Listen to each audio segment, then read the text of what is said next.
नमस्कार, मी रुपाली महाराष्ट्रीयन किचनमध्ये आज पुन्हा स्वागत.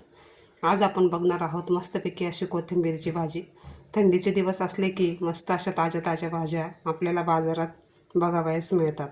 त्याचमधली एक कोथिंबीरीची भाजी आपण आज बघणार आहोत. इथे मी एक कोथिंबीरीची गड्डी स्वच्छ धुवून कापून घेतलेली आहे. चला तर मग रेसिपीला सुरुवात करूया. इथे मी गॅसवर कढई ठेवून घेतलेली आहे. त्यामध्ये घालूया आता एक उकळी तेल.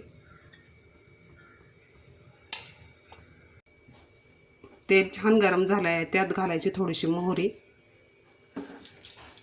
थोडंसं जिरं. जिरं छान तडतडले की त्यात घालायचे आता इथे मी घेतलेले आहे 2-3 वाळलेल्या मिरच्या आणि 1 लसणाची गड्डी मिक्सरला छान बारीक दळून घेतली आहे. ते टाकून घेऊया. मिरची आणि लसूण तेलात छान परतून घ्यायचं.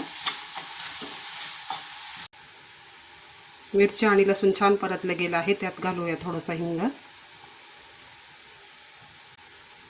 तोही छान मिक्स करून घेऊया.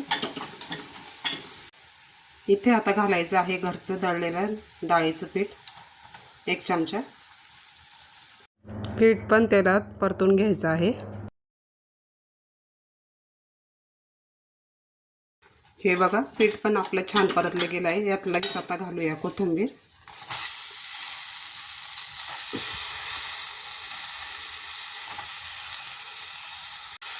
कोथिंबीर ही छान मिक्स करून घ्यायची आहे. यात पाण्याचा अंश थोडाही ठेवायचा नाही.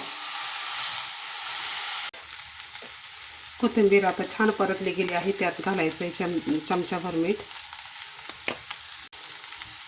मीठ घातल्यानंतर त्यात घालायचं आहे दाण्याचा कूट. इथे मी थोडेसे शेंगदाणे जाडसर कुटून घेतले आहे.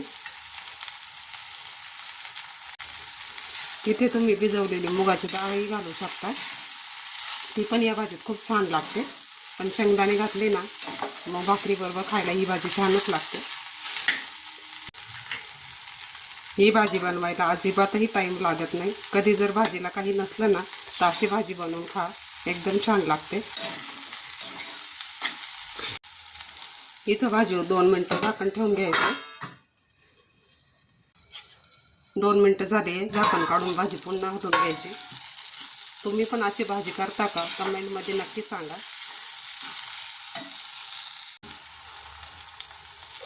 हे बघा, मस्त झाली आहे भाजी. तुम्ही अजून पण चॅनलला सबस्क्राईब केलं नसेल तर सबस्क्राईब करा, लाईक करा. तुम्हाला ही कोथिंबीरची भाजी आवडली असेल तर एकदा नक्की ट्राय करा. बाय.